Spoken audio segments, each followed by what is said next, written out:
Awesome Rider Wiki.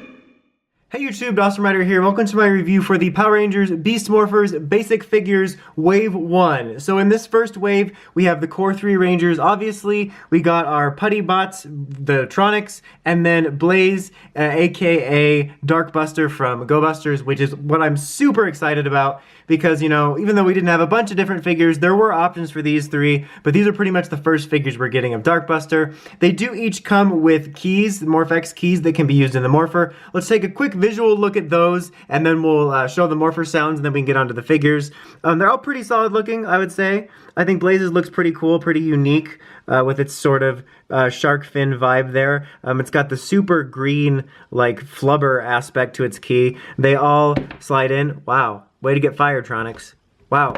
Wow. What? Sorry about that rude display. Now let's move on to the regular Rangers. I think these all look pretty nice. They especially all look nice just kind of displayed next to each other. They have like almost a nice matte finish, which is super cool. This gorilla like almost like a super awesome arm. And these also can be worn all as weapons right here. You can see the little bit on there, so that adds a little bit to it. And I like how it seamlessly works where it can be a weapon for these guys. I mean, it's obviously the wrong guy, but it doesn't interfere with it being a key.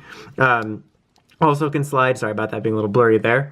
Also, it's worth noting that those two feel very solid. Some of the morph keys have felt a little bit flimsy to me in terms of when you know, fold them up. All these look honestly pretty cool. Like the cheetah here looks really good.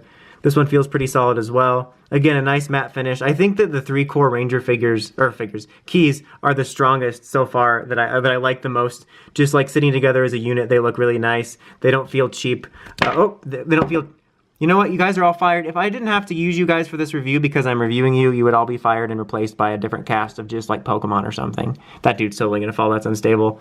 Then you got the Tronex key, which is also cool. It fits in with his aesthetics very well. And it definitely feels like a weapon that he could have if he just had this off of him, like a cool laser arm weapon. But let's go ahead and just take a quick look at these in the Morpher, and then we can move on to the main event. Okay, just to save time, all 3 Rangers have the same morph jingle, so I'll only demo the morph the once, so we don't, you know, well, waste time. Same thing for Tronex and Blaze. They also have the same villain jingle, so I'll just show it the once. Okay, so let's start with red then. Wait, let me make sure it's actually on. That might help. Maybe, I'm not sure. Cheetah Beast Power, red! Let's go for a spin, Cruz! Cheetah Beast Power, red! Rangers, it's go time! Let's go! Are you ready? Say it's morphin' time! It's Torfin Mime.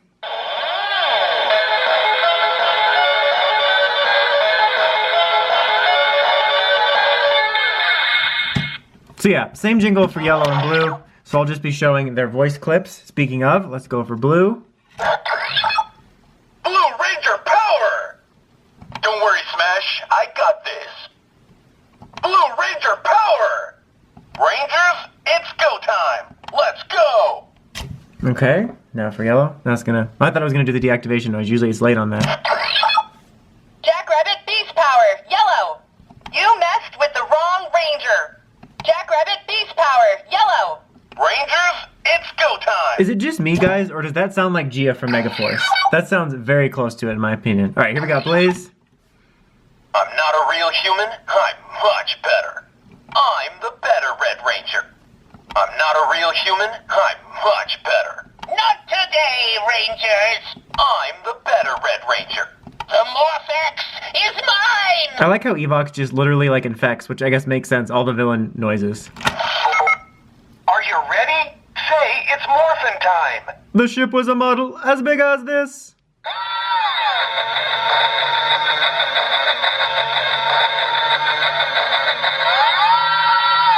Okay, again, just to repeat myself, the Tronex key right here has the same exact noises. Tronex, attack! The morph-x is mine! Tronex, attack! Not today, Rangers! The morph-x is mine! Yeah, but same jingle. That's what I meant by the same noises. Okay, now back to the regular review. Okay, now on to the main event. We're going to start with Red, and then after I go over him, I'm going to do a cutaway, sort of comparing him to other figures, meaning the Figuarts, Action Hero, and kind of just a general catch-all comparison.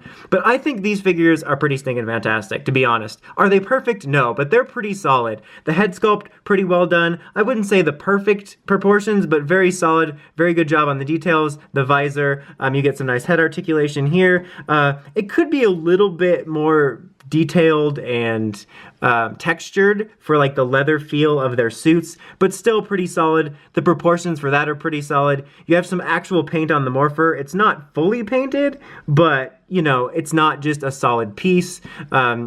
That could have a little bit of stuff on it, but it's fine. But even though it's not perfect details, they do have some little details in there to show you that it's cloth, which is nice.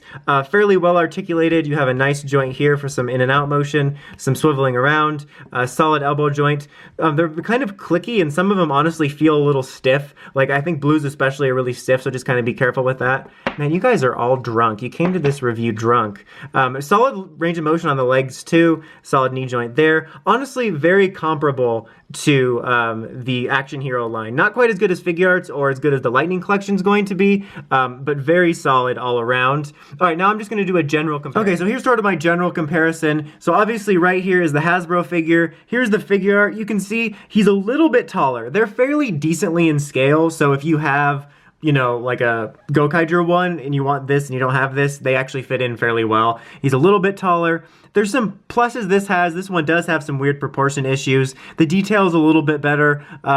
I feel like the color is actually more accurate somewhere in the middle of these two. And I think the visor looks a little bit better on here. And I feel like the head sculpt's actually not too bad on this, but again, I kind of feel the true head sculpt is somewhere in between these. But you can sort of see the differences there. Obviously, there's kind of plus and minuses on each side, but also keep in mind the price of this. This is the transforming bike figure.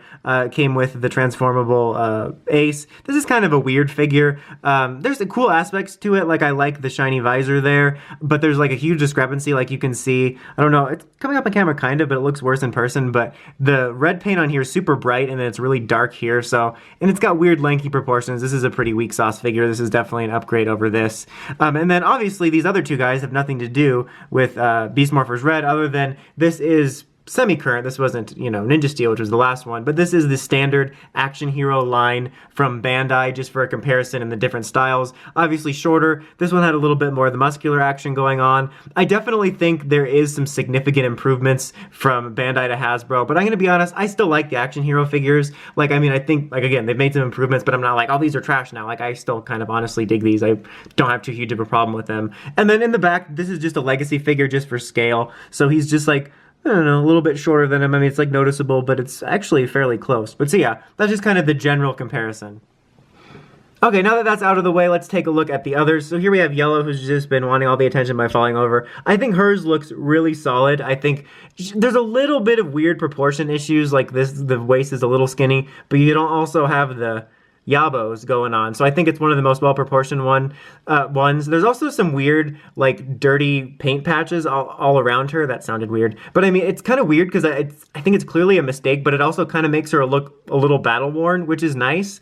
But I think she's very solid. She's actually probably one of my favorite figures. I think that the proportions aren't perfect, but I think they did a pretty good job on it. There are some little QC issues. I don't know if you can see that. There's like a little paint bubble on one of my visors. There's a couple little nicks under reds, so just kind of, you know, when you're in person, inspect them. Just real quick, I'm going to kind of zoom out the old-fashioned way by just literally picking the camera up. Here's a comparison to her Figuart counterpart. You can see that she's a great deal taller. There's some color accuracy differences. I don't know. Honestly, I'm trying to think. I feel like, again, the true color lies somewhere in between. This is still a solid figure in some regards, but again, consider the price of that. And I'll talk about something about that at the end. I'm talking about that.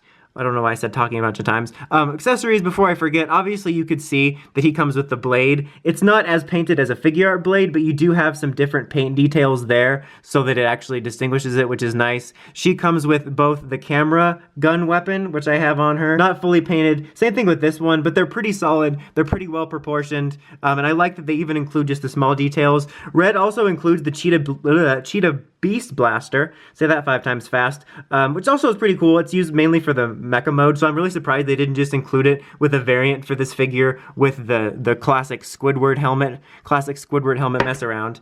All right, now here we got Ravi. I feel that his head sculpt seems a little weird. Maybe I'm just being weird, but I feel like all the Beast Morphers blue figures so far have something off about the head sculpt.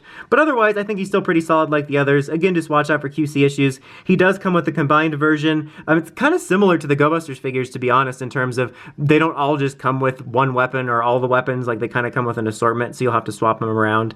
But he's still pretty solid. This guy's a little bit posed, but here's his comparison to his counterpart. This one wasn't perfect either. I think the helmet rounded edges on this are a little bit better at the top, and he's got the clearer visor, but this was also too skinny of a helmet because this is a bulkier helmet. Feel like I keep saying this a lot, but I feel like just the true balance is somewhere in between the two of these. Okay, now on to the most exciting part for me, which is Darkbuster, aka Blaze. This is one of my favorite suits of all time, one of my favorite Sentai villains of all time. I also dig Blaze, and I never thought, or at least not for a long time, we would get solid figures of this guy. And the fact that we now have multiple ones is super exciting, and it's a very, very nice figure, just like the others. I feel like this seems a little bit too orange, but it could just be me. But other than that, solid head sculpt. If I had to say any other nitpicks, I feel that these are a little bit too pronounced, but again, that's kind of being nitpicky. I think it's overall solid details. No figure art to compare it to. You got his Morpher there on the side. He comes with his standard weapon, which in the larger form actually kind of looks like an angel blade. I think I'm going to mention that in the larger scale review. And he's got a bit more jaggedy designs too, compared to the others, but just really cool figure. In case I didn't mention it, which I don't think I did, all of these have the same articulation, so that's why I'm not going over it. The only note of difference between what I went over with red and yellow is that the skirt does hinder it a little bit, but it's fairly flexible to the point where you should be able to get it in the poses you want to. But yeah, very, very stoked about this figure. Honestly, this is super cool. Again, I hope they do a lightning collection, but even if they don't do a lightning collection for this guy, which I can't see why they wouldn't, it's still just really cool to have that one, and I'm happy. The Tronex figure is pretty cool as well. I think they did a very good job on him. He comes with these two sort of scissor weapons. They're kind of hard to get into his hands. Like, you have to really finagle them. Like, the hands are really tight together, so that's kind of annoying. But that was really the only thing I disliked about this figure. I think they did a good job on the silver paint here. I think this looks really nice. It's kind of a nice flexible material. The color on him is pretty well done. He also has comparable articulation, which is nice because usually the villain figures are a little bit nerfed. He is a little bit because he can't move his legs in and out, and I kind of wish that wasn't a thing. Like, I don't know why he can't just be as posable as the others, but he's got some decent bits, and it'll be cool for army building, and I did a very solid job on it. Honestly, overall, guys, I'm really happy with this first wave. Other than the Morpher, actually, I think this actually might be my favorite thing about the Beast Morphers line so far. I think they're very nice figures. Again, not perfect, but for the price point, and these aren't even the lightning ones yet, and I think they're very solid, and I'm really happy with them. And I'm really thankful that, obviously, you saw this guy is taller, or these guys are taller than the action heroes, but I'm really glad that we stayed within this scale range. One of the only things I was really worried about in terms of Hasbro taking the license is that we would get those little 3-inch Star Wars-like figures as our core figures, and we would have to wait for Lightning for something that's even somewhat in scale with our other Power Rangers figures. So I'm so beyond happy that we have something so comparable and an improvement in many ways. As far as the figure arts go, unless you're a figure art purist, these I think you'll be more than happy with until the Lightning Collection stuff comes out. There is some positive and minuses on both sides, but for the price, you can't beat these. Honestly, these are very solid figures. Again, very happy with them, especially the fact that we finally have a Darkbuster figure. Anyway, until next time, don't forget to like, comment, subscribe, and climb the steps and ring that bell to get notifications for all my Power Rangers toy reviews and news. Till next time, Dawson Rider, signing out.